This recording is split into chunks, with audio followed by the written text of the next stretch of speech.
নিজের সংসদ ছেড়ে, নিজের এলাকা ছেড়ে সে কোথায় যেন গুপ্ত হয়ে গেছে, পালিয়ে গেছে নরেন্দ্র মোদী। আজকে তাকায় দেখেন পাশের দেশ ভারতে কি একটা ভয়াবহ অবস্থা।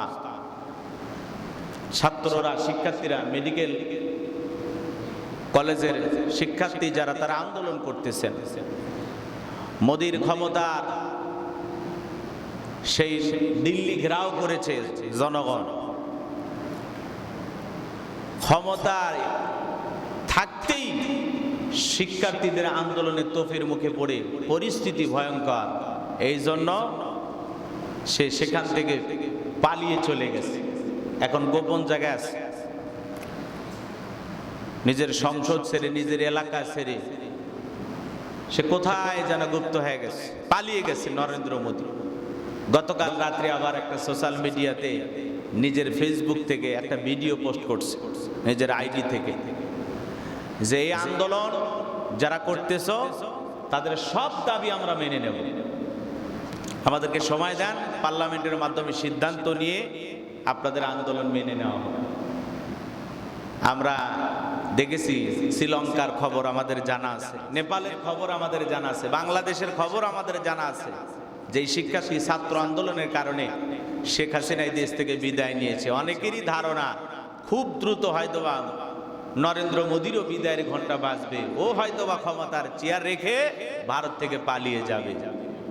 তার বিদায়ের ঘন্টা বাজতেছে, তার লাইফের যে চোখ মুখ শুকিয়ে গেছে, ভয় নিয়ে কথা বলতেছেন, লাইফ এসে কথা বলতেছেন যে আমার মানে এমন একটা চেহারা, এমন একটা অঙ্গভঙ্গি দেখে বোঝাই যাচ্ছে সে ভীত সন্ত্রস্ত, ভয় পেয়ে গেছে। এই জন্য ক্ষমতা কারো চিরস্থায়ী নয়।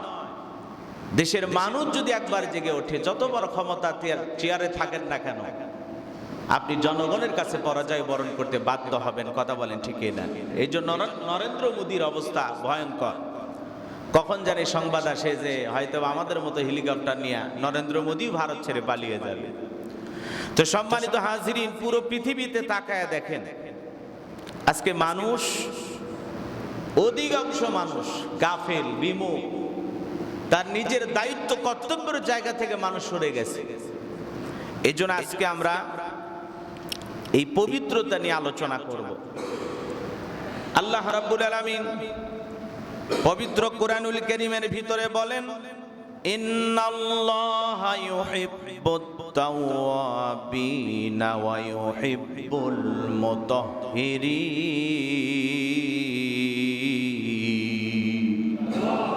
আল্লাহ রাব্বুল আলামিন সূরা বাকারার 222 নম্বর আয়াতে কারিমা জানায়া দিলেন, আমার আল্লাহ বলেন, নিশ্চয়ই আল্লাহ তওবাকারীদেরকে ভালোবাসেন এবং যারা পবিত্রতা অবলম্বন করেন, পবিত্রতা অর্জন করেন, আমার আল্লাহ রাব্বুল আলামিন তাদেরকেও ভালোবাসেন।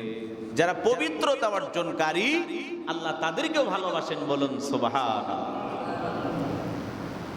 পবিত্রতা অর্জন করতে হবে।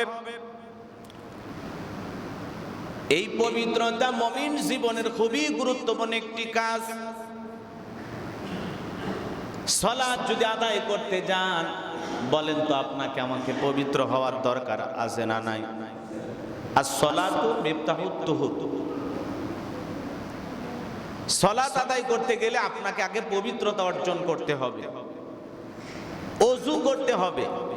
ওযুর ফরজ 4টি, আমরা জানি না? বলেন ওযুর ফরজ কয়টি আমরা জানি না? 4টি। গোসলের ফরজ 3টি। আমরা এগুলো ছোটবেলায় মুক্তবে শিখেছি। বাংলাদেশে মসজিদগুলোতে যতক্ষণ মুক্তব চালু থাকে ততক্ষণ মানুষ কিছু ছোটখাটো টুকিটাকি বিষয় জীবনে চলার জন্য যা যা প্রয়োজন, ওলামা ইকরামদের কাছ থেকে, ইমাম মুয়াজ্জিনদের কাছ থেকে আমরা এই বিষয়গুলো মুক্তবে শিখতে পারতেছি। কিন্তু যখনই বাংলাদেশে মুক্তব বন্ধ হয়ে কেজি চালু হয়ে গেছে, ইংলিশ মিডিয়াম চালু হয়ে গেছে, তখনই আমাদের বাচ্চাগুলো সকালবেলা উঠে ইংলিশ মিডিয়ামে দৌড় দিতেছে, কেজিতে দৌড় দিতেছে। এই জন্য ছোট্টবেলায় মুক্তবে পড়ার জন্য যে আধা ঘন্টা 1 ঘন্টা সময়, এটা আর মুসলমানের সন্তানের হাতে নাই। এজন্য যুবক সন্তান, তাকে যদি বলা হয় ওযুর ফরজ কয়টি, ওর হাত পা কাঁপা শুরু হয়ে যায়। গোসলের ফরজ কয়টি? 3টি। কিভাবে আদায় করতে হয় জানে না। ওই বালতি ভরাইলাম, পানি গায়ে ঢাললাম, গোসল হয়ে গেল। এরকম হলো মুসলমানের সন্তানদের বর্তমান অবস্থা। তো সম্মানিত হাজরিন, খুবই গুরুত্বপূর্ণ বিষয় হলো পবিত্রতা অর্জন করা। আজকে মানুষ চলার ফেরার মাধ্যমে তাকায়া দেখেন, বিশ্বনবী মুহাম্মদ রাসূলুল্লাহ সাল্লাল্লাহু আলাইহি সাল্লামকে এক সাহাবী এসে সালাম দিলেন। হুজুর দৌড়ে চলে গেলেন, একটা দেয়ালে হাত মারলেন, তায়াম্মুম করলেন, এরপরে সে জবাব দিলেন ওয়া আলাইকুম আসসালাম। সাহাবী জিজ্ঞাসা করলেন, নবী গো, আমি আপনাকে সালাম দিলাম, আপনি সালামের জবাব না দিয়া দৌড়ে চলে গেলেন, দেয়ালে হাত মারলেন, তায়াম্মুম আদায় করলেন, তারপরে সালামের জবাব দিলেন, বুঝতে পারলাম না। নবী ডেকে বলেন, সাহাবী, তুমি যখন সালাম দিয়েছ তার কিছুক্ষণ আগে আমার ওযুটা নষ্ট হয়ে গেছে, আমি এই জন্য সঙ্গে সঙ্গে তায়াম্মুম করে নিলাম, এরপরে তোমার সালামের জবাব দিলাম, কারণ সালামের মধ্যে আমার আল্লাহর নাম আছে। সালামের ভিতরে আমার আল্লাহর নাম আছে। আল্লাহর পবিত্র নাম আমি কিভাবে উচ্চারণ করি ওযু না করে? সব সময় ওযু অবস্থায় থাকতে হবে। গভীর মনোযোগ দিয়ে কথাগুলো শুনবেন, বোঝার চেষ্টা করবেন।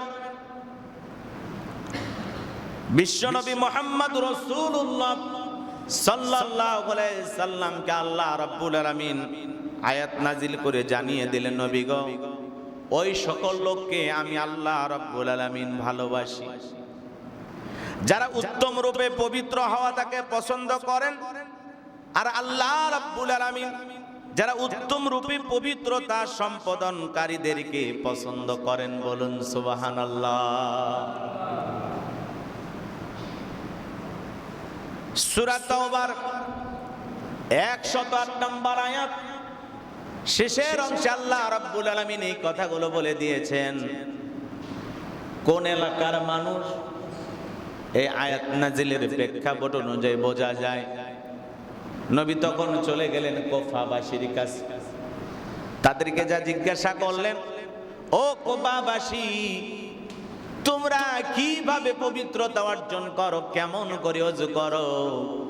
তোমাদের ব্যাপারে আল্লাহ রাব্বুল আলামিন আয়াত নাজিল করে, কোরআনের আয়াত নাজিল করে আমাকে জানায় দিয়েছেন। আমি জানতে চাই তোমরা কিভাবে পবিত্রতা অর্জন করো। কুফাবাসী ডেকে বলে, ইয়া রাসূলুল্লাহ, ইয়া হাবিবাল্লাহ, হুজুর, আমরা যখন পেশাব করি আমরা টিস্যু ঢেলে কুলুপ ব্যবহার করি, পাশাপাশি আমরা পানি ব্যবহার করি। এই যে আমরা অধিক পবিত্রতা অর্জন করার জন্য এই কাজগুলো করি, তারা পেশাব করে প্রথমে ঢেলে কুলুপ ব্যবহার করে, এরপরে আবার পানি দিয়ে পরিষ্কার করে। এইটা আল্লাহ রাব্বুল আলামিন পছন্দ করলেন। এই জন্য আল্লাহ রাব্বুল আলামিন বলেন, ফীহি রিজালুন ইউহিব্বুনা আইয়াতাতাহহারু আল্লাহু ইউহিব্বুল মুতাহহিরিন।